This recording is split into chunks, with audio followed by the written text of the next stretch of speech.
నటుడు కాంతారావు పేరు వినగానే కత్తి కాంతారావు అంటూ ఉంటారు తెలుగువారు. అనేక జానపద చిత్రాలలో కత్తి తిప్పుతూ కాంతారావు చేసిన పోరాట దృశ్యాలు ప్రేక్షకుల మదిలో చెరగని ముద్ర వేశాయి. అందువల్లే జనం ఆయనను కత్తి కాంతారావు అంటూ అభిమానంగా పిలుస్తారు. ఇక నారద పాత్రలో మాత్రం ఆయన అభినయం నభూతో నభవిష్యతి అనే చెప్పాలి. కాంతారావు కంటే ముందు ఎందరో మేటి నటులు నారద పాత్రను రక్తి కట్టించినా కాంతారావు తరువాత అంతలాగా ఆకట్టుకున్నవారు మాత్రం మరొకరంటూ కానరారు. అంతేనా, ఎన్టీఆర్ తరువాత శ్రీరామ శ్రీకృష్ణ పాత్రల్లోనూ కాంతారావు పలు చిత్రాల్లో నటించారు. ఎన్టీఆర్ నటించిన పౌరాణిక చిత్రాలలో ఆయన వేరే పాత్ర ధరించిన సమయంలో శ్రీరామ శ్రీకృష్ణ పాత్రలకు కాంతారావునే సిఫార్సు చేసేవారు ఎన్టీఆర్. ఆయన తమ్ముడు త్రివిక్రమరావు ఇద్దరూ కాంతారావును సొంత సోదరునిగా చూసుకునేవారు. ఇక ఏఎన్ఆర్తోనూ కాంతారావుకు మంచి అనుబంధం ఉంది. ఒకప్పుడు ఏఎన్ఆర్ కూడా జానపద నాయకుడిగా రాణించిన వారే. తరువాత కాంతారావు కూడా జానపద చిత్రాలతో బళా అనిపించారు. అలా వారిద్దరూ కలిసి నటించిన రహస్యం అప్పట్లో భారీ జానపద చిత్రంగా తెరకెక్కింది. ఎన్టీఆర్ ఏఎన్ఆర్ చిత్రాల్లో ప్రాధాన్యమున్న పాత్రలు పోషిస్తూ జనం మదిని గెలిచారు కాంతారావు. తన దరికి చేరిన సినిమాల్లో హీరోగాను అలరించారు. కాంతారావు కన్నవారిది తెనాలి. ఆ తరువాత వారి కుటుంబం ఆనాటి హైదరాబాద్ రాష్ట్రంలోని కోదాడలో స్థిరపడ్డారు. 1923 నవంబర్ 16న కాంతారావు జన్మించారు. వారిది సంప్రదాయ బ్రాహ్మణ కుటుంబం. అందువల్ల పుట్టగానే జాతకం చూపిస్తే ఈ అబ్బాయి జనం మదిలో నిలచిపోయే స్థానం సంపాదిస్తారని జోస్యం చెప్పారు. బాల్యంలోనే తండ్రి కన్ను మూయడంతో ఖమ్మం జిల్లా గుదిబండలో తాతయ్య వారి ఇంట కాంతారావు చేరారు. అక్కడే మన పురాణ గాథలను ఔపోసన పట్టారు. కాంతారావు చదువుకుంటున్న రోజుల్లోనే సురభి నాటక సమాజం వారి గ్రామంలో ప్రదర్శన ఇచ్చింది. అది చూసిన కాంతారావుకు కూడా నాటకాలు వేయాలన్న అభిలాష కలిగింది. అతని ఉత్సాహం చూసిన ఉపాధ్యాయులు కూడా అతన్ని ఎంతగానో ప్రోత్సహించారు. తమ పాఠ్య పుస్తకాల్లోని పురాణ గాథలని తమ పాత్రలకు అనువుగా రాసుకుని కాంతారావు అతని మిత్రులు నాటకాలు వేసేవారు. తరువాత మిత్రులతో కలిసి బాలమిత్ర నాట్య మండలిని ఏర్పాటు చేశారు కాంతారావు. చదువు కన్నా నాటకాలపైనే ధ్యాస పెంచుకుని గయోపాఖ్యానం, శ్రీకృష్ణ లీలలు వంటి డ్రామాలను ఆడేవారు. కాంతారావు చదువు అటకెక్కిందని భావించిన ఇంట్లో వాళ్లు తరువాత ఆయనను తెనాలికి పంపించారు. అక్కడ బుద్ధిగా చదువుకోమని చెప్పారు. ఇక్కడే అసలు మలుపు తిరిగింది. తెనాలి ఎంతోమంది కళాకారులకు నెలవు. అక్కడ పేరున్న నాటకరంగ ప్రముఖులు ఎంతోమంది ఉండేవారు. వారిని పరిచయం చేసుకుని తానూ నాటకాలు వేసేవారు కాంతారావు. ఆపై సినిమాల పట్ల ఆసక్తిని పెంచుకుని 1950లో మద్రాసుకు చేరుకున్నారు కాంతారావు. అక్కడ టి కృష్ణమాచారి అనే అసిస్టెంట్ డైరెక్టర్తో పరిచయం ఏర్పడింది. ఆయన టాకీ పులిగా పేరొందిన హెచ్ఎం రెడ్డి వద్ద అసిస్టెంట్గా పనిచేసేవారు. కృష్ణమాచారి ద్వారా హెచ్ఎం రెడ్డికి పరిచయమయ్యారు కాంతారావు. ఆ సమయంలో తాను తీస్తోన్న నిర్దోషి సినిమాలో ఓ చిన్న వేషం ఇచ్చారు హెచ్ఎం రెడ్డి. ఆ చిన్న పాత్రలోనే కాంతారావు తన ప్రావీణ్యం చూపించడంతో తాను వైఆర్ స్వామి దర్శకత్వంలో నిర్మిస్తోన్న ప్రతిజ్ఞా చిత్రంలో కథానాయకుని వేషమిచ్చారు హెచ్ఎం రెడ్డి. ఆ సినిమాలో రాజనాల ప్రతినాయకునిగా నటించారు. ఈ జానపద చిత్రంలోనే కాంతారావు రాజనాల చేసిన కత్తి యుద్ధం జనాన్ని ఆకట్టుకుంది. ఆ తర్వాత ఎన్టీఆర్ హీరోగా తాను నిర్మించిన వద్దంటే డబ్బులో ఓ చిన్న వేషమిచ్చారు హెచ్ఎం రెడ్డి. ఆ చిత్రం సమయంలోనే ఎన్టీఆర్తో పరిచయం కలిగింది కాంతారావుకు. తాను నిర్మిస్తున్న జానపద చిత్రం జయసింహలో కాంతారావుకు అవకాశం కల్పించారు ఎన్టీఆర్. టైటిల్ రోల్లో ఎన్టీఆర్ నటించగా తమ్ముడు విజయసింహ పాత్రను కాంతారావుకు ఇచ్చారు.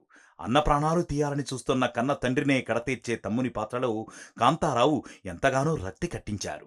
జయసింహ తరువాత ఎన్టీఆర్తో మరింత అనుబంధం ఏర్పడింది కాంతారావుకు. ఆపై ఎన్టీఆర్ కాంతారావును తన సొంత తమ్మునిలానే చూసుకుంటూ ఎంతగానో ప్రోత్సహించారు.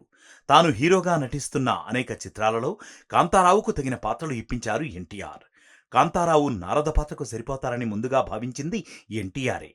తాను నటించి దర్శకత్వం వహించిన తొలి చిత్రం సీతారామ కళ్యాణంలో కాంతారావును నారదునిగా నటింపజేశారు రామారావు. ఆ సినిమా నిర్మాణంలో ఉండగానే ఎన్టీఆర్ శ్రీకృష్ణునిగా రజనీకాంత్ దర్శకత్వంలో తెరకెక్కిన దీపావళిలోనూ కాంతారావుకు నారద పాత్రను ఇచ్చారు.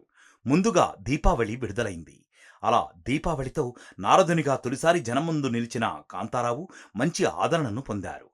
ఆపై సీతారామ కళ్యాణం, శ్రీకృష్ణార్జున యుద్ధం, శ్రీ సత్యనారాయణ మహాత్మ్యం, శ్రీకృష్ణ పాండవీయం, శ్రీకృష్ణ తులాభారం, శ్రీకృష్ణ సత్య, శ్రీకృష్ణాంజనేయ యుద్ధం, శ్రీరామాంజనేయ యుద్ధం చిత్రాలలో నారదునిగా నటించి బళా అనిపించారు కాంతారావు. ఈ చిత్రాలన్నింటా ఎన్టీఆర్ఏ కథానాయకుడు కావడం గమనించదగ్గ విషయం. ఇక ఎన్టీఆర్ ఇంద్రజిత్లో శ్రీరామునిగా, రామారావు నటించిన నర్తనశాల, పాండవ వనవాసము, ప్రమీలార్జునీయం, బభ్రువాహన వంటి పౌరాణికాల్లో శ్రీకృష్ణునిగా నటించి అలరించారు కాంతారావు. సి పుల్లయ్య దర్శకత్వంలో ఏ శంకర్ రెడ్డి లవకుశ చిత్రాన్ని తెలుగు, తమిళ భాషల్లో నిర్మించ తలబెట్టారు. సీతారాముల పాత్రల్లో లవకుశ చిత్రాన్ని భారీగా రంగుల్లో నిర్మించాలని శంకర్ రెడ్డి మొదలెట్టారు. అందులో లక్ష్మణ పాత్రకు మొదట కాంతారావుని ఎంచుకొని ఆ తరువాత వేరే పాత్రకు మార్చారు. ఈ విషయాన్ని ఎన్టీఆర్ దృష్టికి తీసుకెళ్లారు కాంతారావు. అది ఎందువల్ల జరిగిందో తెలుసుకురమ్మని తన తమ్ముడు త్రివిక్రమరావు శంకర్రెడ్డి వద్దకు పంపారు రామారావు. అందుకు నిర్మాత ఏదో కారణం చెప్పినా అది అంతగా అతకలేదు. దాంతో లక్ష్మణ పాత్రలో కాంతారావు ఉంటేనే నేను నటిస్తానని ఎన్టీఆర్ భీష్మించుకున్నారు. చేసేది లేక రామారావు మాటనే మన్నించి లక్ష్మణ పాత్రలో కాంతారావును నటింపజేశారు. ఆ సినిమా నిర్మాణంలో ఎంతో జాప్యం జరిగింది. చివరకు 1963లో తెలుగువారి తొలి రంగుల చిత్రంగా లవకుశ విడుదలై విజయ ఢంకా మోగించింది. ఈ సినిమాలో లక్ష్మణ పాత్రలో నటించిన కాంతారావుకు రాష్ట్రపతి ప్రశంసాపత్రం లభించడం విశేషం. తనను ఎన్టీఆర్ ఆదుకున్న విషయాన్ని కాంతారావు పలుమార్లు గుర్తు చేసుకునేవారు. జయసింహ, భట్టి విక్రమార్క, కంచుకోట, చిక్కడు దొరకడు, మర్మయోగి చిత్రాల్లో ఎన్టీఆర్ హీరోగా నటించగా ఉప కథానాయకునిగా కాంతారావు అభినయించారు. వీటిలో మర్మయోగి మినహా అన్నీ విజయం సాధించాయి. ఏఎన్ఆర్తో కలిసి కాంతారావు నటించిన జానపద చిత్రం రహస్యం రంగుల్లో భారీగా రూపొందిన పరాజయం పాలైంది. ఇక కాంతారావు సోలోగా రూపొందిన జయ విజయ, సహస్ర శిరచ్ఛేద అపూర్వ చింతామణి, కనకదుర్గ పూజా మహిమ, గురువును మించిన శిష్యుడు, జ్వాలాద్వీప రహస్యం, తోటలో పిల్ల, కోటలో రాణి, ప్రతిజ్ఞ పాలన, బంగారు తిమ్మరాజు, ఆకాశరామన్న, ఇద్దరు మొనగాళ్ళు, దేవుని గెలిచిన మానవుడు, అగ్గిదొర, రాజయోగం, గండర గండడు, భలే మొనగాడు, విజయసింహ, అగ్గిమీద గుగ్గిలం, ఉక్కు పిడుగు, రణభేరి, భూలోకంలో యమలోకం వంటి జానపద చిత్రాలు జనాన్ని ఎంతగానో అలరించాయి.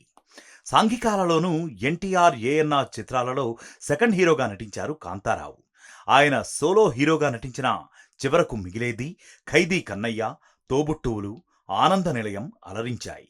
కాంతారావు నిర్మాతగా మారి సప్తస్వరాలు వంటి జానపదం నిర్మించగా ఆ సినిమా అంతగా అలరించలేకపోయింది. ఆ తరువాత తీసిన గండర గండడు పర్వాలేదనిపించింది. కృష్ణ హీరోగా తాను క్యారెక్టర్ రోల్లో ప్రేమజీవులు నిర్మించారు.